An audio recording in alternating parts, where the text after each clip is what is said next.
भारत माता की। भारत माता की। भारत माता की। राम राम साहब। शक्ति और भक्ति री परिचायक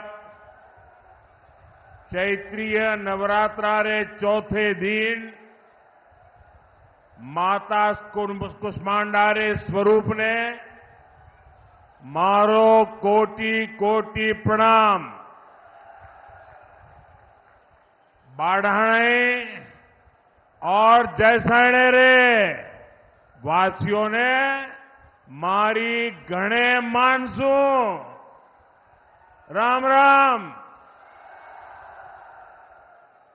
मैं सबसे पहले तो बहन ममता जी को बधाई देता हूं। इतना शानदार संचालन कर रही है आप। मैं बहुत अभिनंदन करता हूं आपका। आज नवरात्रि के पावन अवसर पर मुझे सिद्धों और शूरवीरों की धरती एक बार फिर आप सबके दर्शन करने का सौभाग्य मिला है। ये वो धरती है जिसके वीरों की कहानियां आज भी सीमा पार खौफ पैदा करती है।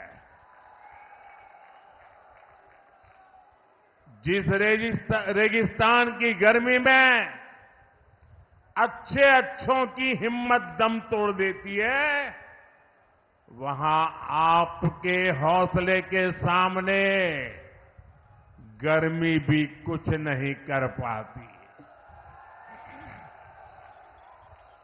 ये जन सैलाब, ये जन समर्थन बताता है बाड़मेर की जनता बीजेपी को भरपूर आशीर्वाद देने का संकल्प ले चुकी है। इस चुनाव में आपका एक एक वोट विकसित भारत की नींव मजबूत करेगा। ये चुनाव दल का नहीं, देश का चुनाव है। इसलिए आज पूरा देश कह रहा है 4 जून 400 पार। 4 जून और मालानी की यही पुकार।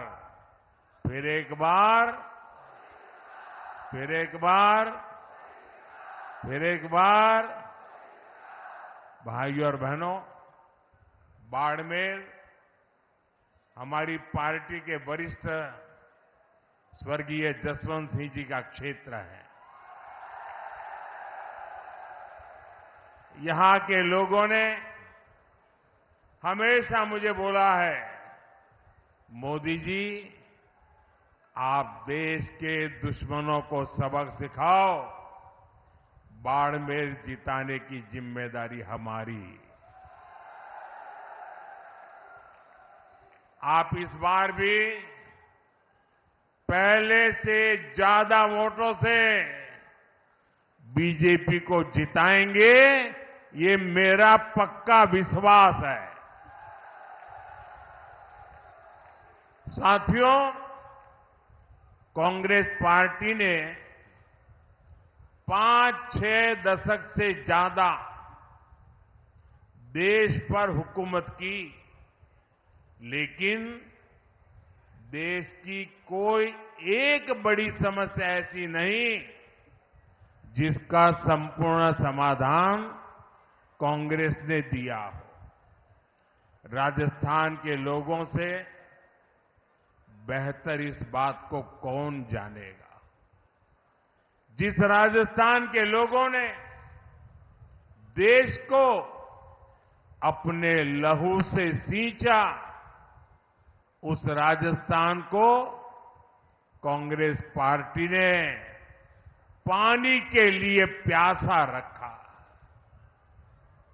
मेरी माताएं बहनें तपती गर्मी में रेतीले धोरों पर सिर पर घड़े रखकर कोस कोस चलकर पानी लेने जाती थी।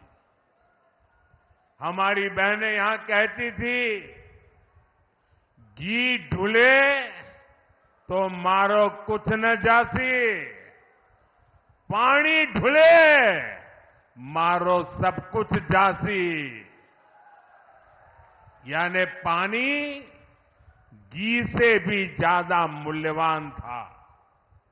लेकिन 70 साल तक किसी ने इन माताओं बहनों की नहीं सुनी। जब आपने आपके बेटे मोदी को सेवा करने का मौका दिया, मैंने जल जीवन मिशन शुरू करके इस त्रासदी को खत्म करने का बीड़ा उठाया। जल जीवन मिशन से हमने राजस्थान के 50 लाख घरों तक पानी पहुंचाया है। लेकिन जितने दिन राजस्थान में कांग्रेस सरकार रही, उसने जल जीवन मिशन में भी जमकर भ्रष्टाचार किया। कांग्रेस ने राजस्थान तक पानी लाने के लिए ईआरसीपी परियोजना भी पूरी नहीं होने दी। वहीं हमारे भजनलाल शर्मा जी की सरकार ने 100 दिन के भीतर ही ईआरसीपी परियोजना को पास करवाया है। हरियाणा से पानी का समझौता भी हो गया है और हम लोग तो चाहे राजस्थान हो या चाहे गुजरात हो, हम लोग तो लाखा बंजारा को अपना आदर्श मानने वाले लोग हैं। हमारा संकल्प है कि हम राजस्थान के हर घर तक पानी पहुंचाए। साथियों, कांग्रेस की सोच ही विकास विरोधी है। ये लोग देश के सीमावर्ती गांवों को देश के आखिरी गांव कहते हैं। ये लोग सीमावर्ती जिलों को, वहां गांवों को जानबूझकर विकास से वंचित रखते थे। और आप हैरान हो जाएंगे, क्यों रखते थे, क्या तर्क देते थे। ऑफिशियली बताते थे, वो कहते थे कि सीमा के पास विकास होगा तो दुश्मन देश के भीतर आकर कब्जा करने की संभावना बढ़ जाएगी। ये शर्म की बात है कि नहीं भाई? क्या हम इतने बुद्धिल हैं कि हम बढ़िया रास्ते बनाए तो दुश्मन उस पर चढ़ जाएगा? क्या बात करते हो? शर्म आनी चाहिए आपको। आप मुझे बताइए, किस दुश्मन के कलेजे में इतनी हिम्मत है कि वो बाड़मेर की सीमा में घुसकर कब्जा करने की सोचे?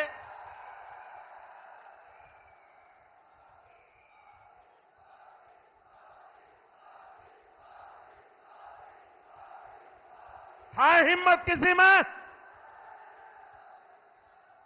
भाइयों बहनों, हम सीमावर्ती इलाकों को, सीमावर्ती गांवों को आखिरी गांव नहीं, देश का प्रथम गांव मानते हैं। हमारे लिए देश की सीमा यहां पूरी नहीं होती है, हमारे यहां से देश शुरू होता है। आज अगर देश में 4 करोड़ गरीबों को पीएम आवास मिले हैं, तो मेरे बाड़मेर को भी 2.25 लाख गरीबों को पक्के आवास का लाभ मिला है। भाजपा सरकार देश की आखिरी सीमा तक सड़कें और हाईवेज बना रही है। हमने बाड़मेर में मेडिकल कॉलेज भी खोला है। आज सीमावर्ती बाड़मेर में 72,000 करोड़ रुपए लागत की रिफाइनरी शुरू होने जा रही है। और मेरे बाड़मेर के भाई बहन सुनिए, अगर यहां कांग्रेस की सरकार न होती तो मेरे दूसरे टर्म में ही मैं आकर उद्घाटन कर जाता, लेकिन कांग्रेस ने ऐसे ऐसे रुकावटें डाली। लेकिन मैं आपको गारंटी देता हूं, मेरे तीसरे टर्म में मैं रिफाइनरी का उद्घाटन करने जरूर आऊंगा। और जिस दिन रिफाइनरी के उद्घाटन के लिए आऊंगा, उस दिन इस चुनाव विजय के लिए धन्यवाद भी करने आऊंगा। आने वाले समय में इस इलाके में रोजगार के अवसर पैदा होंगे, युवाओं के लिए नए रास्ते बनेंगे। मेरे बाड़मेर के भाई बहन जो पुराने लोग हैं, वो जब मेरी ये बात सुनते हैं तो उनको लगेगा या ये संभव है, ये होगा क्या? स्वाभाविक है कि ऐसी मुसीबतों में उन्होंने जिंदगी गुजारी है। यहां से पलायन होना बहुत स्वाभाविक था। मां बाप भी बच्चों को कहते थे, भाई कहीं और चले जाओ, यहां रह के क्या करोगे? वो दिन थे। ऐसा ही हाल कच्छ का था। मैं गुजरात का अनुभव बताता हूं आपको। कच्छ का भी हाल ऐसा ही था। लेकिन 2001 के भूकंप के बाद गुजरात के लोगों ने मुझे सेवा का मौका दिया। आज पूरे हिंदुस्तान का सबसे तेज विकास करने वाले जो जिले हैं, उसमें आज कच्छ जिला पहुंच गया है। मुंबई में जमीन की जो कीमत होती है, वो कच्छ की जमीन की कीमत हो गई है।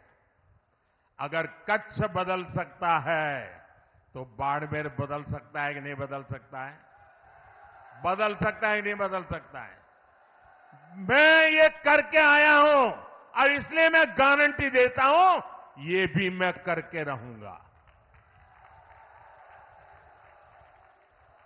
यहां के एयरपोर्ट में भी पिछली सरकार ने जमकर रोड़े अटकाए थे। अगर कांग्रेस ने बेवजह ब्रेक न लगाया होता तो यहां का एयरपोर्ट 2 साल पहले ही चालू हो जाता। साथियों, कांग्रेस ने जिन लोगों को दशकों तक नहीं पूछा, मोदी उनको पूजता है। हमारे आदिवासी समाज के बच्चे आगे बढ़े, इसके लिए हम एकलव्य मॉडल आवासीय स्कूल खोल रहे हैं। आदिवासी समाज को सिकल सेल एनीमिया से मुक्ति दिलाने के लिए हम अभियान चला रहे हैं। भाजपा ने आदिवासी समाज को सम्मान दिलाने के लिए देश को पहली महिला आदिवासी राष्ट्रपति दी है। हमारे गांव ढाणियों की महिलाएं, मेघवाल समाज, लंगा, मंगणियार समाज के लोग पीढ़ियों से हस्तकला का काम करते आए हैं।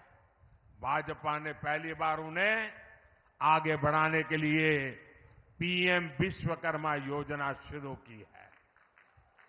अपनी मेहनत से रेत में भी फसल उगाने वाले यहां के किसानों को भी कभी किसी ने नहीं सराहा। आज हम किसानों के सीधे उनके खातों में पीएम किसान सम्मान निधि भेज रहे हैं।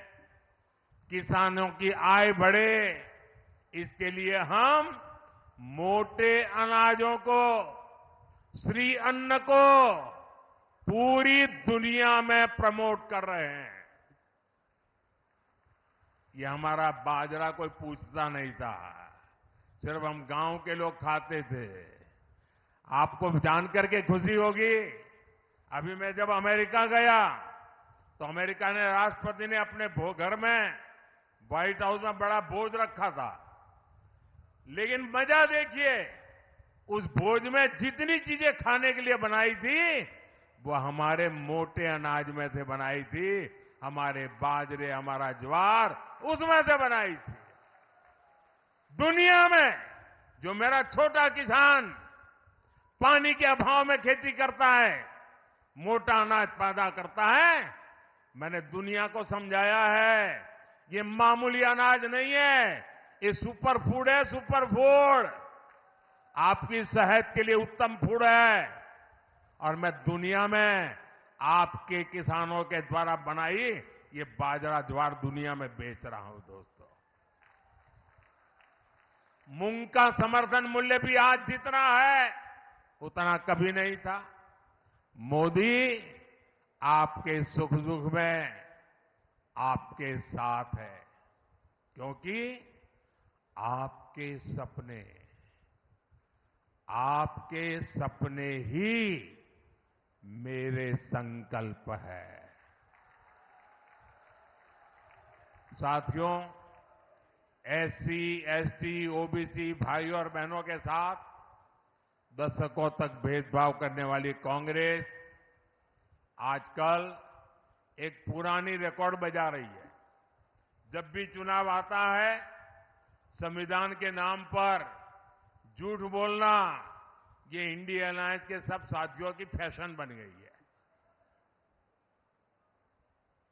वो कांग्रेस जिसने बाबा साहब के जीते जी उन्हें चुनाव हरवाया, जिसने बाबा साहब को भारत रत्न नहीं मिलने दिया, जो वो कांग्रेस जिसने देश में आपातकाल लगाकर संविधान को खत्म करने की कोशिश की, आज वो मोदी को गाली देने के लिए संविधान के नाम पर झूठ की आड़ ले रही है।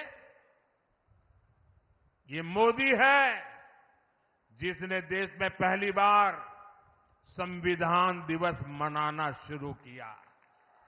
ये कांग्रेस वालों ने संविधान दिवस मनाने का विरोध किया था। पार्लियामेंट में भाषण है उनका। क्या बाबा साहब का ये अपमान है कि नहीं है? संविधान का अपमान है कि नहीं है? इतना ही नहीं, ये मोदी है जिसने बाबा साहब से जुड़े पंच तीर्थों का विकास किया। इसलिए बाबा साहब और संविधान का अपमान करने वाले कांग्रेस और इंडिया अलायंस के झूठों से, उनकी गपबाजी से सावधान रहने की जरूरत है। और कांग्रेस वाले सुन लें, ये 400 सीट की बात देश की जनता ने इसलिए की है कि आपने 10 साल पार्लियामेंट में मुझे अच्छे काम करने के लिए रोकने की लगातार कोशिश की है। और इसलिए देश आपको, कांग्रेस को सजा देना चाहता है और साफ कर देने का मन बना लिया है। और जहां तक संविधान का सवाल है, आप मान के चलिए और मोदी के शब्द लिख के रखिए, बाबा साहब आंबेडकर खुद आ जाए तो भी संविधान खत्म नहीं कर सकते हैं। ये हमारा संविधान सरकार के लिए गीता है, रामायण है, महाभारत है, बाइबल है, कुरान है, ये सब कुछ हमारे लिए हमारा संविधान है। साथियों, भारत के खिलाफ ये इंडिया अलायंस वाले कितनी नफरत से भरे हुए हैं, ये इनके मैनिफेस्टो में भी नजर आता है। कांग्रेस के मैनिफेस्टो में तो बंटवारे की गुनहगार मुस्लिम लीग की छाप नजर आती है। अब इंडिया अलायंस में शामिल एक और दल ने देश के खिलाफ बहुत खतरनाक ऐलान किया है। उन्होंने अपने मैनिफेस्टो में लिखा है, जिस पोखरण की धरती ने भारत को परमाणु शक्ति से संपन्न किया, अब इंडिया अलायंस का कहना है कि हम भारत के परमाणु हथियार नष्ट कर देंगे, दरिया में डुबो देंगे। भारत जैसा देश जिसके दोनों तरफ पड़ोसियों के पास परमाणु हथियार हो, क्या उस देश में परमाणु हथियार समाप्त करना, इसकी सोच ये समाप्त करना चाहता है इंडिया अलायंस? क्या परमाणु हथियार समाप्त होने चाहिए? मुझे सबका जवाब चाहिए। क्या परमाणु हथियार समाप्त होने चाहिए? क्या परमाणु हथियार समाप्त होने चाहिए? मैं जरा कांग्रेस को पूछना चाहता हूं, आपके ये साथी, ये आपके इंडिया अलायंस के साथी किसके इशारे पर काम कर रहे हैं? ये कैसा गठबंधन है जो भारत को शक्तिहीन करना चाहता है? आखिर किसके दबाव में आपका ये गठबंधन हमारे परमाणु ताकत को समाप्त करना चाहता है? एक तरफ मोदी भारत को शक्तिशाली राष्ट्र बनाने में जुटा है, वहीं इंडी गठबंधन वाले भारत को कमजोर देश बनाने का ऐलान कर रहे हैं। माता तनोट राय की धरती के लोग क्या इसे स्वीकार करेंगे? कमजोर देश आपको मंजूर है? शक्तिहीन देश आपको मंजूर है? क्या ऐसा सोचने वालों को सजा देंगे? इस चुनाव में सजा देंगे? कमल पर वोट दबा करके उनको सजा देंगे? और इसलिए पूरे देश के लोगों को इंडी गठबंधन से सतर्क रहने की जरूरत है।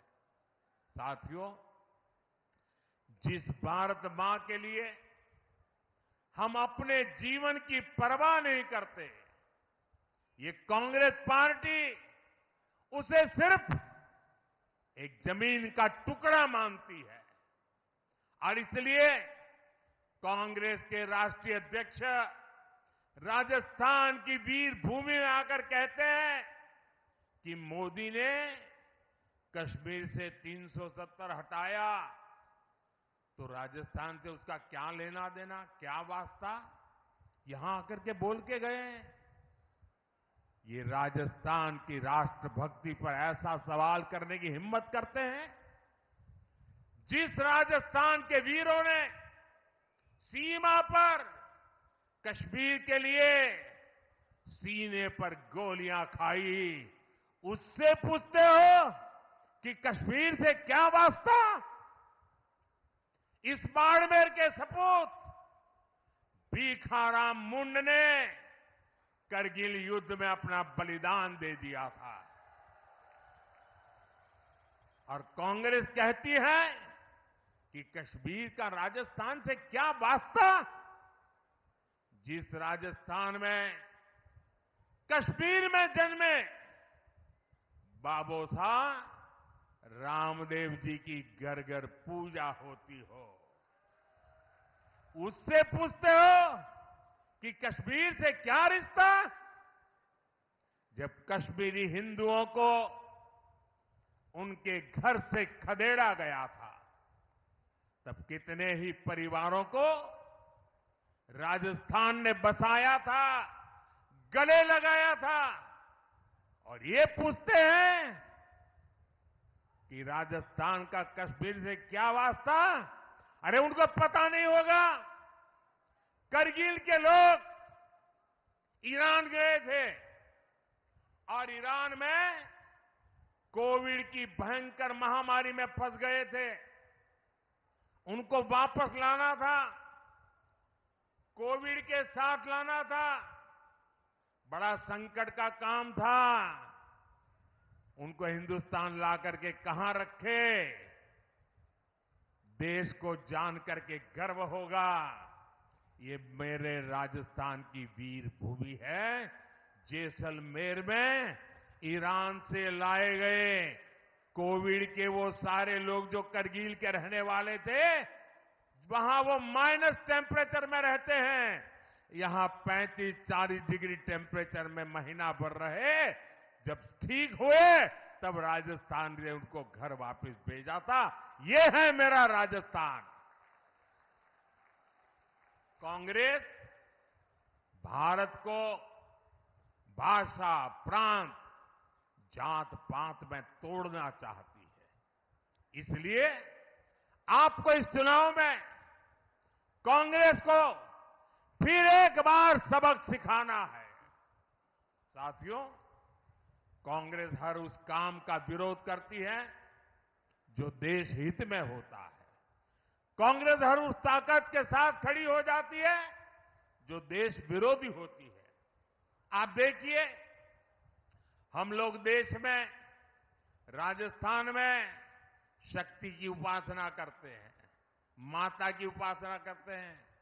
लेकिन कांग्रेस के शहजादे कहते हैं कि वो हिंदू धर्म की शक्ति का विनाश कर देंगे। अरे मेरी माताओं बहनों की ताकत तुम नहीं जानते हो। किसी मर्द को आगे नहीं बढ़ाने पड़ेगा। इस शक्ति को नष्ट करने वालों को ये मेरी माता बहनें ही निपट लेगी।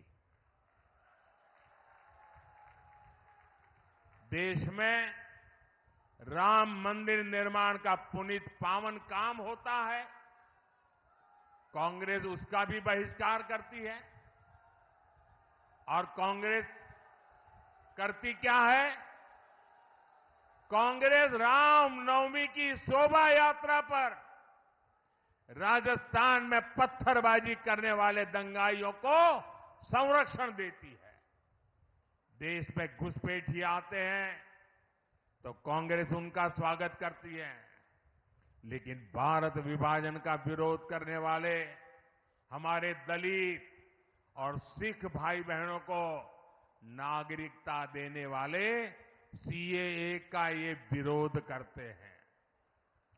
मैं आपसे पूछता हूं, क्या कांग्रेस एक भी सीट राजस्थान से जीतने की हकदार है क्या? हकदार है क्या? एक भी सीट बचनी चाहिए क्या उनकी? इस बार तो उनकी सीटों की जमानत जानी चाहिए भाइयों। जाएगी? साफ कर दीजिए उनको, ये सुधरेंगे नहीं। साथियों, 26 अप्रैल को राजस्थान और देश के भविष्य के लिए एक बहुत बड़ा दिन है। और मैं रिफाइनरी के उद्घाटन के लिए जब आऊंगा तब आपको मैं याद कराऊंगा कि इसका महत्व क्या है। भारतीय जनता पार्टी ने बाड़मेर से कमल की जिम्मेदारी भाई कैलाश चौधरी जी को दी है। इसलिए आपको मोदी की गारंटी पर भरोसा करते हुए कमल पर बटन दबाने के लिए प्रार्थना करने आया हूं। आपके आशीर्वाद लेने आया हूं। मेरी माताएं बहनों के आशीर्वाद, मेरे नौजवानों के आशीर्वाद, मेरे बुजुर्गों के आशीर्वाद, धानी धानी मेरे किसान भाई बहनों के आशीर्वाद, यही मेरी ऊर्जा है, यही मेरी ताकत है। चाहे जितनी गर्मी हो, 26 अप्रैल को सुबह सुबह ही कमल का फूल खिलना चाहिए। खिलेगा? और इसलिए मेरा अनुरोध है, पहले मतदान फिर जलपान, पहले मतदान फिर अच्छा, मेरा एक और काम करोगे? जरा हाथ ऊपर करके बताइए, करोगे? सबके सब करोगे? माताएं बहनें भी करेगी? देखिए, पहले तो मैं राजस्थान में बहुत घूमा हूं, सब दूर जाता था, संगठन का काम करता था, इन सबके साथ कंधे से कंधा मिलाकर के काम किया है। लेकिन अब आपने इतना काम दिया है कि मैं सब जगह पे जा नहीं सकता हूं। तो मेरा एक काम करोगे? घर घर जाकर बताइएगा कि अपने मोदी बाड़मेर आए थे और मोदी ने आपको प्रणाम कहा है।